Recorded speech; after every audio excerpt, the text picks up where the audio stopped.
জামা ষষ্ঠী তো এসে গেল, জামাইয়ের শেষ পাতে এই ডেজার্টটা তুলে দাও। দেখো আমের পায়েস খেয়ে জামাই কতটা খুশি হবে। মিষ্টান্ন হিসেবে কিন্তু দারুণ। নমস্কার বন্ধুরা, আমার চ্যানেলে তোমাদের সবাইকে স্বাগত জানাই। এই সপ্তাহটা পুরোটা আমি তোমাদের সঙ্গে জামা ষষ্ঠী স্পেশাল কিছু রেসিপি তোমাদের সঙ্গে শেয়ার করেছি। তার সমস্ত রেসিপি গেছে, জামাইরা সমস্ত খাবে, তার ডেজার্ট কিছু খাবে না, মিষ্টি তো কিছু খেতে হবে। তো আজকে করব আমের পায়েস। ব্যাপারটা খুব ভালো হবে। এমনি পায়েস তো সবাই খায়, এখন আমের সিজন, তো আম জাম কাঁঠাল লিচু সব তো জামাইয়ের পাতে যাবে। ওটা তো কাঁচা যাবে, মানে কেটে দেবে, তো আম দিয়ে পায়েস বানিয়ে দেবে, সেটা খেয়েও একদম কি খেলাম সেটা বলবে। তো চলো শুরু করা যাক। দেখো এদিকে আমার উনুন ধরানো হয়ে গেছে, আর এদিকে আমি 1 লিটার দুধ নিয়ে নিয়েছি। এটাকে কেটে এর মধ্যে দিয়ে দেবো। একটা পাত্র নিয়েছি। ব্যাপক খেতে লাগে এটা বেশ। হ্যাঁ একদম, মানে কি বলো, মানে ঘনও না পাতলাও না, একটা দারুণ একটা আমের পায়েস বলে কথা। নর্মাল পায়েস তো সবাই ভালোবাসে, আমের পায়েস আরো বেশি ভালো লাগে। সিজনের আম চলছে তো। এবার এটাকে কষিয়ে দেবো জাল করার জন্য। এটা আস্তে আস্তে জাল হোক। এদিকে আমি এখানে একটা আম, 2খানা আম নিয়েছি, দেখো একদম হিমসাগর যাকে বলে, পাকা। তো এটাকে আমি কেটে এর যে পাল্পটা, মানে যে মাংসটা, ওটা বের করে নেব। ভালো করে আগে ধুয়ে নিয়েছি, মানে ছাল ছাড়িয়ে নিতে হবে এখন। একদম ছাল ছাড়িয়ে নেব, বলে না মেরে ছাল ছাড়িয়ে নেব। তো এটাকে আমি পুরো ভালো করে পরিষ্কার করে একদম ছাল ছাড়িয়ে নিই, তাহলে মাংসটা একদম পুরোপুরি পাওয়া যাবে। দেখো দুটো আমি পরিষ্কার করে একদম ছুলে নিয়েছি, আর এখানে একটা মিক্সি জার নিয়েছি, এর মধ্যে পেস্ট করব। তার জন্য একদম মিহি করে করতে হবে। তো আমগুলোকে আমি প্রথমে ছোট ছোট করে এরকম ভাবে কেটে নেব, তারপর চুলায় মিক্সিতে। হ্যাঁ, 2 পিঠে এইভাবে ছোট ছোট করে টুকরো করে নিলে কি হয়, সুবিধা হয়।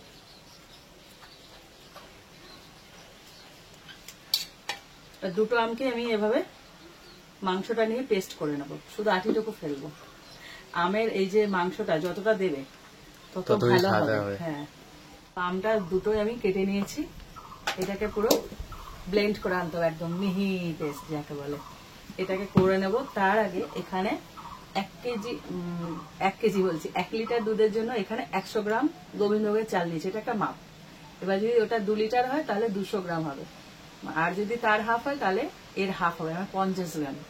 তো এখানে আমি গোবিন্দভোগের চালের মধ্যে দিয়ে দিচ্ছি ঘি, এটাকে মাখাবো।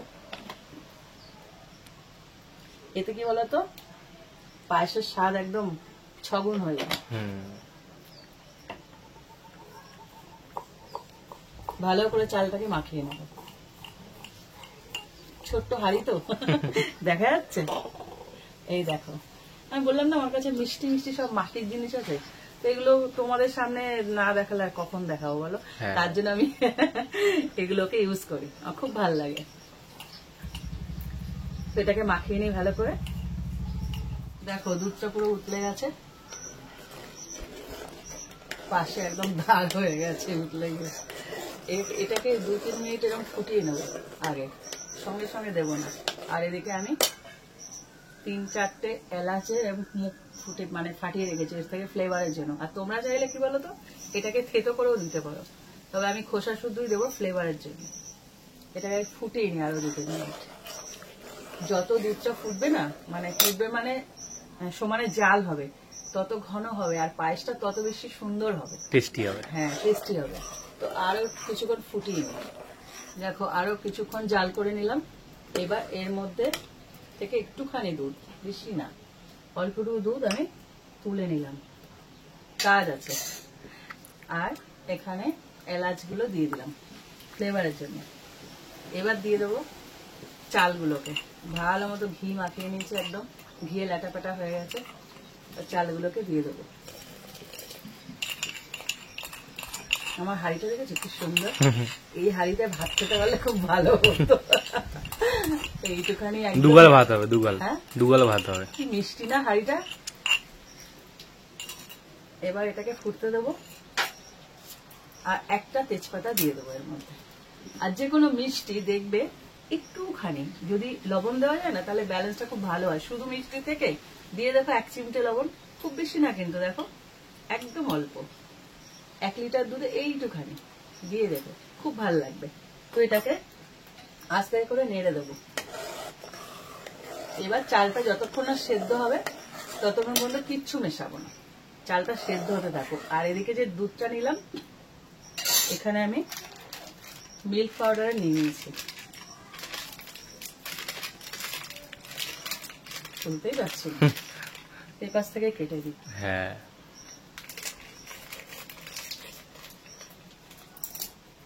পুরোটা ঢেলে দেবো।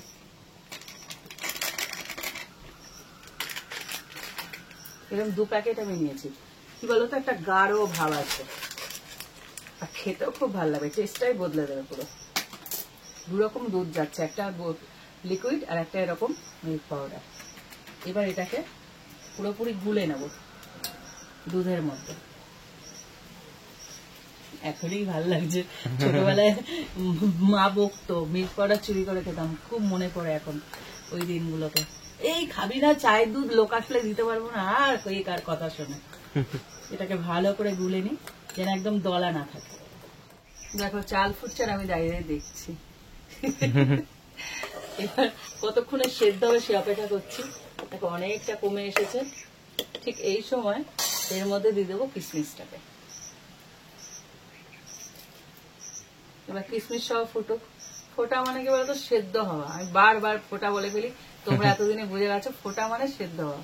তাই তো, যতক্ষণ না চালটা ফুটছে ততক্ষণ মতো, ফুটছে মানে টকবক করে ফুটছে না, সেদ্ধ হচ্ছে, ততক্ষণ মতো অপেক্ষা করতে হবে।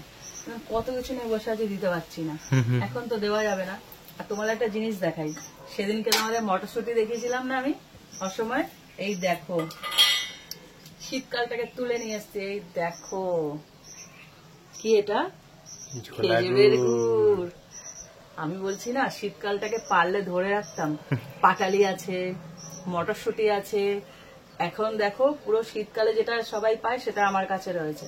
দেখো দুর্মূল্য জিনিস, কিন্তু আজকে এই পায়েসে ইউজ করব অল্প চিনি আর গুড় দুটো মিশিয়ে দেব। তোমরা চাইলে যদি এরকম আমার মতন বুদ্ধি থাকে স্টোর করতে পারো, তাহলে শুধু গুড় দিয়েও করতে পারো, আর না হলে এরকম আমার মতো মিশিয়ে করতে পারো। আজকে আমি এই ফ্লেভারটা দেবো জাস্ট শেষে গিয়ে। কতটা দেখো এখনো কিপটের মতো রেখে দিয়েছি। এই তো আর কমাস পরেই বেশ শীত, না আমার শীত ঢুকতে তখন আমার কাছে অবশিষ্টাংশ থেকে যাবে। এখনো আমার কাছে 2-3টে মতন পাটালি আছে।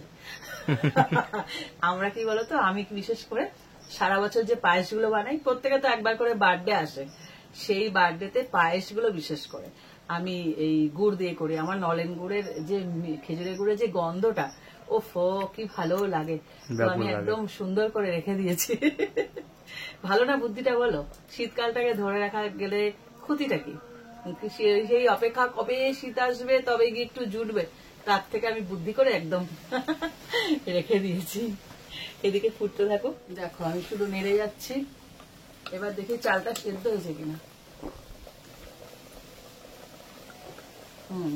চালটা গলে গেছে।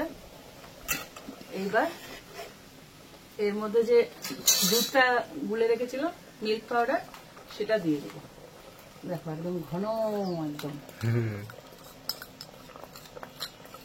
এটা দিলে কি বলতো, খুব ভালো লাগবে। এর বদলে তোমরা আর একটা জিনিস দিতে পারো, এটা যদি না দাও তাহলে মিল্ক মেডটা দিও। মানে পায়েসের যে কি বলবো ঘনত্বটা, মানে টেস্টটা পুরো বদলে দেবে। এবার হালকা করে একটু নেড়ে দেবো। এবারে দিয়ে দেবো চিনি। চিনিটা দেওয়ার পরে না একটা পাতলা ভাব চলে আসে, দেখবে সাথে সাথে।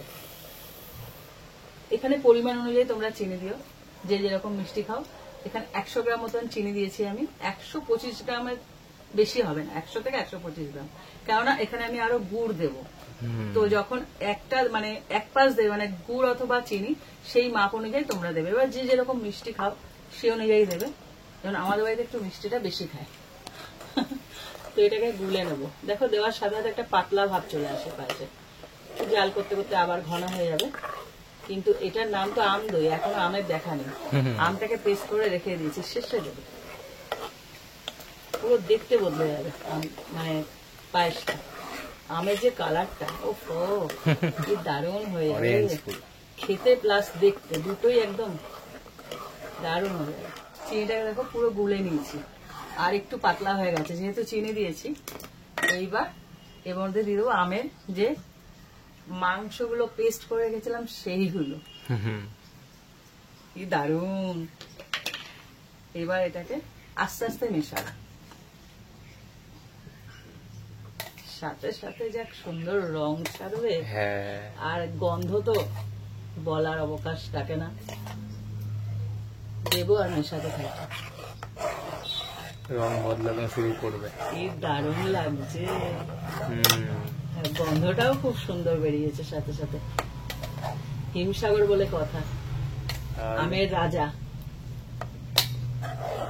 বুঝেছো, পায়েসের চেহারা বদলে যাচ্ছে। দেখো পুরো আমের মাংসটা নিয়েছিলাম, একদম মেশানো হয়ে গেছে। এই দেখো এবার আস্তে আস্তে এটাকে একটু জাল করবো, কেননা দেখো চিনি পড়েছে, তারপরে আমের মাংসটা পড়েছে, তার জন্য একটু পাতলা হয়েছে। আর একটু জাল করে নেবো। আরে কুকুরগুলো কি ডাকছে, কি সুন্দর রং হয়েছে দেখো শুধু, আর কি সুন্দর গন্ধ বেরিয়েছে। আর একটা জিনিস দিলে তো মানে কি যে ভালো লাগবে। তোমাদের কাছে আছে কিনা আমি জানি না, থাকলে দিও, অবশ্যই দিও। 5 থেকে 6 মিনিট আমি এবার জাল করে নিয়েছি। এই দেখো অনেকটা ঘন হয়ে এসেছে। আর নামানোর পরে একদম ঘন ওই দলা দলা পায়েস আমার ভালো লাগে না, একটা লিকুইড ভাব থাকবে, কিন্তু কি বলতো একদম দলা হয়ে যাবে, মানে শক্ত হয়ে যাবে, ভালো লাগে না। তাই জন্য এরকম একটা থিকনেস রেখে পায়েসটা নামাবো। এবারে নামিয়ে এবারে গুড়টা দেবো, কেন বলতো এর মধ্যে গুড় দেবো তো কেটে যেতে পারে, একদম আঁচ থেকে সরিয়ে নিলাম। এইবার ফ্লেভারের জন্য গুড়টা দেবো, যেহেতু এটা নলেন গুড়, তার জন্য। এই দেখো এটা দিলে কত স্বাদ আসবে আর ফ্লেভার উপর থেকে ছড়িয়ে দেবে। এটা যে লিকুইড গুড়টা ওইটা, এটা আসলে মিষ্টি করার জন্য না, এটা ফ্লেভারের জন্য। ফ্লেভারের জন্য, হ্যাঁ। মিষ্টি তো এমনি হবে, কিন্তু ফ্লেভারের জন্য মেনলি দেওয়া এটা। এবার যে যেরকম খাও মিষ্টি সে অনুযায়ী খাবে। সবকটা দেখো জামাই স্পেশাল করেছি বলে একদম স্পেশাল আমি ডিশ গুলো চাললাম। আমাদের একটা ডিশ এই ডেজার্টে রাখলাম, কেননা দেখো শুধু কি ওইসব খাবে, একটু মিষ্টিও তো খাবে। আর শাশুড়ির হাতে বানানো মিষ্টি বলে কথা, জমে যাবে না। এবার হালকা হাতে এটা মিশিয়ে দেবো। এটা যখন ঠান্ডা হবে না, এখন তো পুরো গরম, সবে নামিয়েছি, আর একটু বসে যাবে। তো এই রেসিপিটা মানে কি আমের পায়েস, হ্যাঁ আমের পায়েসটা তোমরা বাড়িতে বানিও। আর তো 2 দিন, আজকে কি বার, আজকে হলো শুক্রবার, কাল বাদে পরশু। এইটা বানিয়ে খাইও। আম তো এখন কি বলবো সস্তা, আর জামাইয়ের জন্য সস্তা কি, যদি 1000 টাকাও কেজি হয় সবাই আনছে। জামাই মানুষ বলে কথা। অবশ্যই এটা করো, করে আমাকে কমেন্ট করো কেমন খেলো জামাই। সে জামাইয়ের মুখ থেকে শুনে আমাকে কমেন্টটা দিও যে কেমন লাগলো বাবা।